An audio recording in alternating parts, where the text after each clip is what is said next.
90% के साथ अन्याय हो रहा है। जैसे ही मैंने एक्सरे का शब्द प्रयोग किया, मैंने सिर्फ यह कहा कि टेस्ट करते हैं अन्याय कितना है, सारे के सारे खड़े हो गए। ये मेरे लिए अब राजनीतिक मुद्दा नहीं है, ये अब मेरा लाइफ का मिशन है।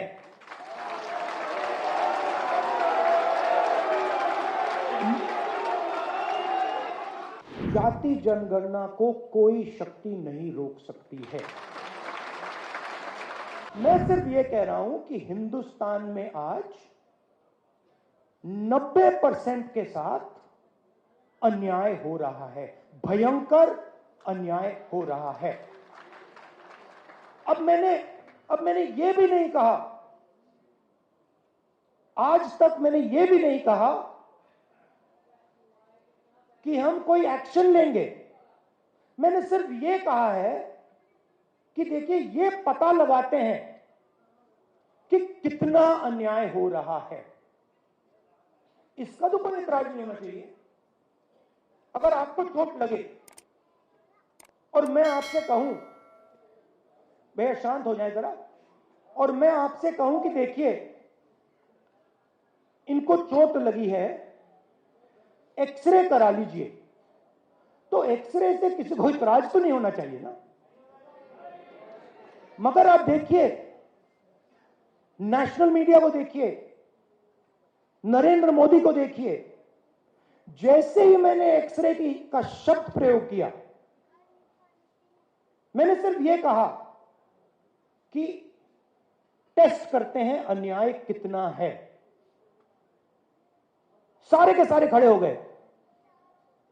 देश को तोड़ने की कोशिश हो रही है, देश को बांटने की कोशिश हो रही है। एक्सरे से क्या बटेगा, कैसे बटेगा? एक्सरे से सिर्फ 90% को यह पता लगेगा कि उनकी भागीदारी कितनी है।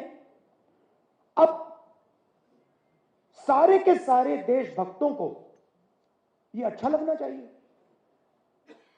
देशभक्त क्या चाहता है? देशभक्त देश में न्याय चाहता है। देशभक्त अन्याय थोड़ी चाह सकता है। देशभक्त चाहता है कि हिंदुस्तान आगे बढ़े, देशभक्त चाहता है कि हिंदुस्तान एक दिन सुपर पावर बने, जो भी जैसे भी आप कहना चाहो। तो अगर आप सुपर पावर बनना चाहते हो, चाइना से मुकाबला करना चाहते हो, तो 90% शक्ति का प्रयोग तो करना पड़ेगा। अगर आप 90% की शक्ति का प्रयोग ही नहीं करोगे तो कैसे बनोगे? तो बड़ी इंटरेस्टिंग बात है कि सारे के सारे लोग अपने आप को देशभक्त कहते हैं, सारे के सारे जो अपने को देशभक्त कहते हैं, एक्सरे से डरते हैं। मोदी जी ने 10 साल देश को कहा कि मैं ओबीसी हूं। जैसे ही मैंने एक्सरे की बात की, जाति जनगणना की बात की, नरेंद्र मोदी कहते हैं जाति नहीं।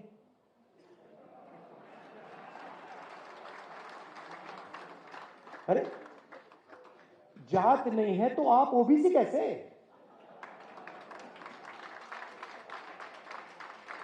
फिर आपको उस टाइम कहना था मेरी तो कोई जात ही नहीं है। और फिर कहते हैं हिंदुस्तान में सिर्फ 2 जात हैं, अमीर और गरीब। ठीक है, अगर आप ये बात मानते हो कि हिंदुस्तान में सिर्फ 2 जात है, अमीर और गरीब, तो मैं आपसे कहता हूं कि गरीबों की लिस्ट निकालिए, उसमें आपको ओबीसी, दलित, आदिवासी मिल जाएंगे। और अमीरों की लिस्ट निकालिए, उसमें आपको एक दलित, एक आदिवासी, एक पिछड़ा नहीं मिलेगा, नहीं मिलेगा। तो ये मेरे लिए अब राजनीतिक मुद्दा नहीं है, ये आप बात समझ लीजिए। ये अब मेरा लाइफ का मिशन है।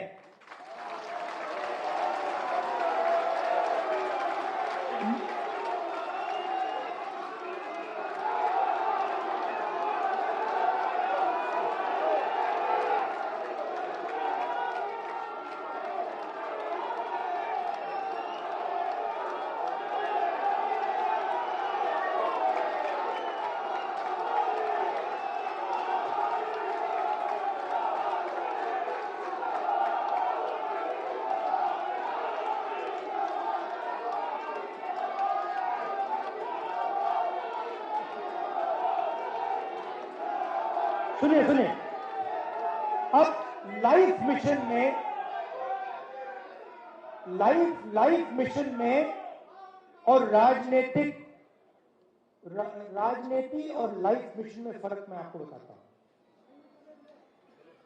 लाइफ मिशन में कॉम्प्रोमाइज नहीं होता है। राजनीति में कॉम्प्रोमाइज किया जा सकता है, लाइफ मिशन में कॉम्प्रोमाइज नहीं होता। जो पिछड़े लोग हैं, सबसे पहले ये शब्द मुझे अच्छा नहीं लगता है, ये पिछड़े लोग, ये शब्द अच्छा नहीं है। सबसे पहले इस शब्द को खत्म करना है।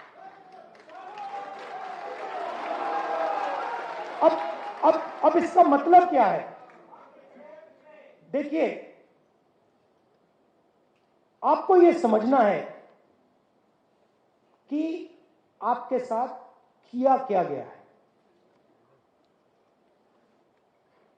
ये जो पूरी मूवमेंट है ना बीजेपी वाली, इसका मिशन आपकी हिस्ट्री को मिटाने का है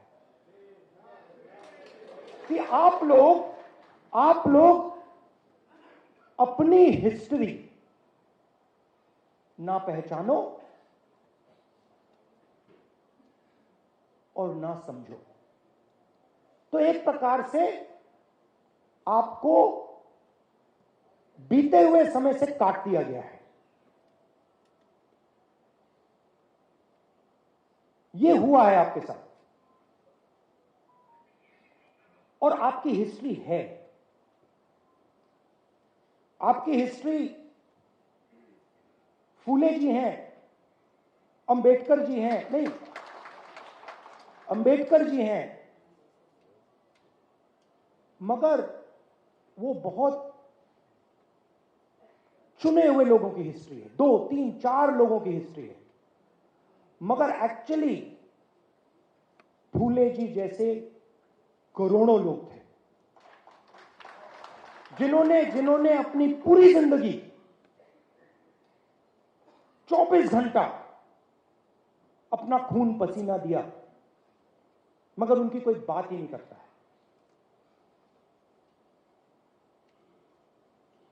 तो जो आपकी हिस्ट्री जो आपकी हिस्ट्री है, जिसको मिटाया गया है, जिसको मिटाया गया है, उसको रिवाइव करना है। आजादी की लड़ाई में मैं आपसे पूछता हूं, आजादी की लड़ाई में आपका क्या रोल था? क्या रोल था आपका आजादी की लड़ाई में? सेंट्रल रोल था आपका आजादी की लड़ाई में।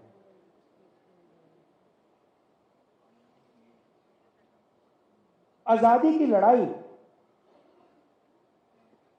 पिछड़ा वर्ग, दलित, आदिवासी, इन सब ने लड़ी, मगर कोई मेंशन ही नहीं। माइनॉरिटी भी। तो मेरा कहना है कि जब तक हम आपकी हिस्ट्री को रिवाइव नहीं करेंगे, जब तक आपकी एक बार फिर जड़ नहीं लगेगी, हिस्टोरिकल जड़ नहीं लगेगी, तब तक यह लड़ाई नहीं लड़ी जा सकती।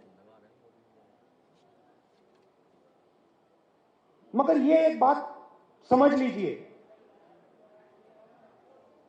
कि जो मैंने आपसे पहले कहा, यह मेरे लिए राजनीति नहीं है, यह मेरे लिए लाइफ मिशन को छोड़ने वाला नहीं हूं मैं। और मैं गारंटी करके कह रहा हूं, जो कांचा जी ने कहा, आप लिख लो,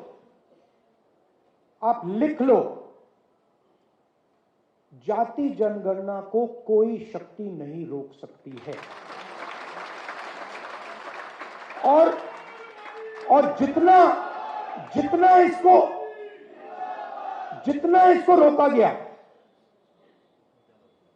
इसको रोका गया, उतनी तेजी से, उतनी फोर्स से ये वापस आएगा।